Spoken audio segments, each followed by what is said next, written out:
और मैं धन्यवाद करना चाहती हूँ सदी नामा के जो अध्यक्ष हैं जितेंद्र जितांकु सर को कि यह अवसर उन्होंने मुझे दिया आज।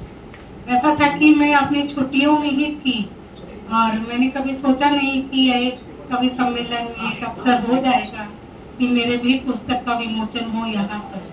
एक्चुअली में ये जो संग्रह है उजालों के बदलते रंग, वह मैंने बेंगलोर में भी विमोचन किया और वहीं पे मैं क्या है कि शिक्षण कार्य करती हूँ। मेरी जो यात्रा है वो शुरू हुई है अपना कलकत्ता से ही। मेरा जन्म स्थान है बनारस और बनारस के बाद कैसी परिस्थिति बनी और जो हमारा परिवार है वह कलकत्ता में शिफ्ट हो गए थे और कलकत्ता से ही मेरी सारी जो है पढ़ाई लिखाई हुई, स्कूलिंग हुई श्री जैन विद्यालय से और स्कूल के उत्तरांत मेरी जो 11वीं और 12वीं की शिक्षा है वो भी विठलनाथ विद्यालय से हुई। डिग्री कॉलेज में मैंने गोखेल में एडमिशन लिया और फिर जो है जैसी बोस में मेरी मुलाकात केएस मैम से हुई जिन्होंने मुझे हर अवसर पर जो है उन्होंने बढ़ाया है। और कवि बनने का, कवियत्री होने का जो श्रेय है वो भी मैं मैम को ही दूंगी कि हर आदमी के अंदर एक कवि होता है, लेकिन कुछ लोग होते हैं जैसे कि घर में मेरी माँ है, वो हमेशा मेरे कविताओं को देखती थी, पढ़ती थी और उसे प्रोत्साहन करती थी। और मेरे घर में जितने भी लोग हैं सारे जो हैं वो कुछ कॉमर्स के हैं, कुछ साइंस के हैं, आर्ट्स वाले कोई भी नहीं। और लेखन क्षेत्र में ऐसा कोई नहीं था कि कोई बैठ करके बातें करे और लिखता हो तो जो है एक अफसर बने। लेकिन ये जो माहौल है घर में माँ के द्वारा बनना, कॉलेज में आए तो टीचर बना के दे, और एक आदमी को कुछ भी बनाने के पीछे कई लोगों का हाथ होता है। तो ये सारे हाथ जो है मेरे जो कविताओं का जो अपनी बात है उसमें मैंने कई बातों को ऐसा लिखा है कि कैसे मैं एक कवियत्री बन करके उभरी, कैसे कैसे मेरे अंदर एक अनुभूतियाँ आई कि मैं कवियत्री बन जाऊँ। और कोई कभी ये नहीं सोचता है कि मैं ये बनूं या वो बनूं। हालात है, परिस्थितियां हैं या कुछ अपनी जो अंदर की जो कला है, गुण है, आदमी अपने आप कुछ बन जाता है। शेर अपने आप शेर बन जाता है, पेड़ अपने आप पेड़ बन जाता है। तो उसी प्रकार है कि कवियत्री को भी कवि बनाया नहीं जाता, हम स्वयं उसमें ही बन जाते हैं और हमको पता भी नहीं चलता। तो जब मैं लिखने लग गई तब मैंने सोचा कि नहीं, मैं हिंदी लेके ही पढ़ूंगी, क्योंकि अगर मैं कोई और चीज करती, अगर मैं इंजीनियर बन जाऊं, डॉक्टर बन जाऊं या कुछ अलग प्रोफेशन में हो जाऊं तो ये मेरा कट हो जाता भीतर से। मैं कुछ जीती, मेरा दिमाग कहीं जाता, मेरा हृदय कहीं जाता और मेरी आत्मा भी कहीं लुप्त हो जाती। इसलिए मैं यह सोचती थी कि मैं बहुत पैसा कमाऊं या ना कमाऊं जिंदगी में, लेकिन मेरी जिंदगी मेरे साथ रहे, मैं अपनी जिंदगी से ना छूट जाऊं। इसलिए मैंने टीचिंग प्रोफेशन को ही चुना और 12वीं कक्षा के बाद से ही मैं कलकत्ता में ही एक ऑक्सफोर्ड हाई स्कूल में जो है टीचर बन करके आई। और फिर जो मेरी यात्रा है कि मैं बेंगलोर पहुंची, जैन कॉलेज में मेरा डायरेक्टर जो है तो वहाँ मुझे टीचिंग के लिए बुला लिया गया और कभी मैंने अपना कोई बायोडाटा भी नहीं बनाया। लोग जो है वो मेरे फाइल्स को देखते हैं कि मैंने कितनी सारी कविताएं लिखी है, कब लिखी, कैसे लिखी। इतनी छोटी सी जो रजनी है जो है ना 10वीं उसकी उम्र है, और वो ये जो 2-4 कविताएं गिना रहे थे जिंदगी नाम की, जिंदगी नाम पे मैंने पता नहीं 100 से भी ज्यादा कविताएं लिखी होंगी।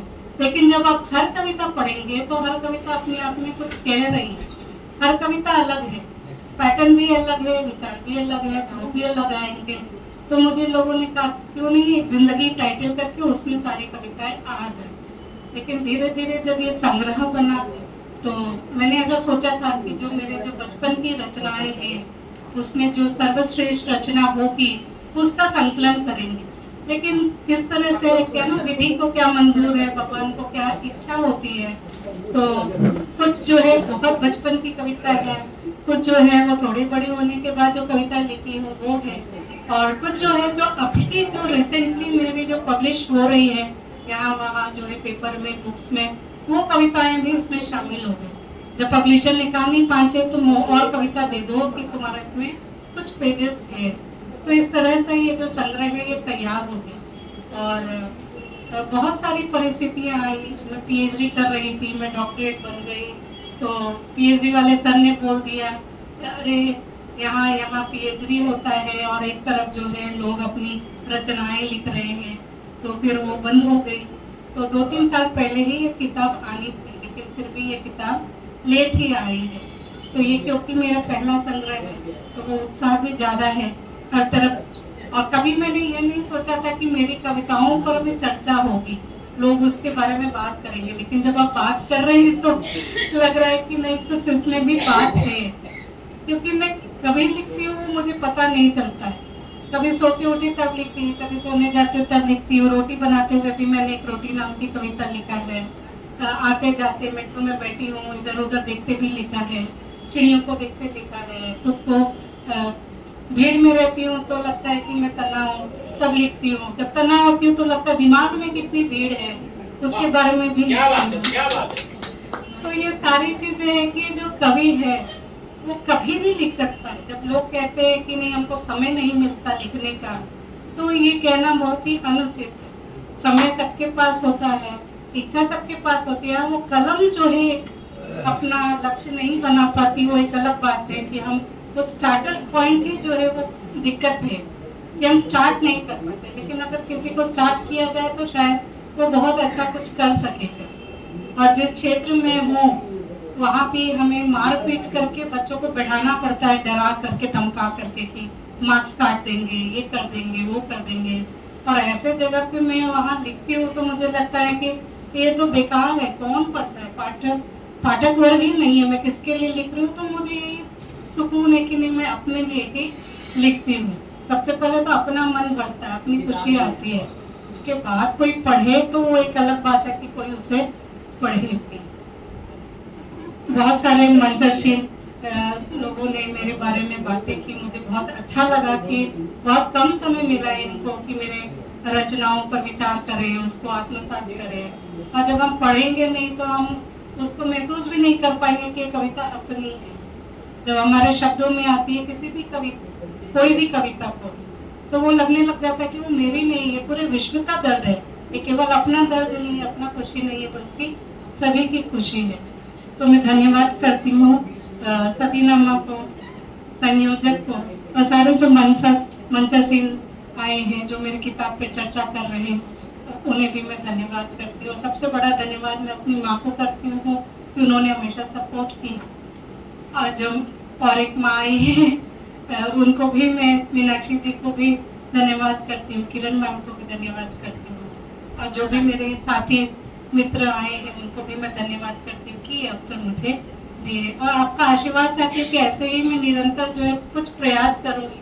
आज तक मैंने कविताएं ही लिखा है, कुछ गद्य लिखा है जो पीएचडी थीसिस के लिए जरूरी हुआ करती है, लेकिन मैं चाहती हूँ कि गद्य भी लिखूं और आपका आशीर्वाद भी मुझे मिले। धन्यवाद। बहुत बहुत धन्यवाद।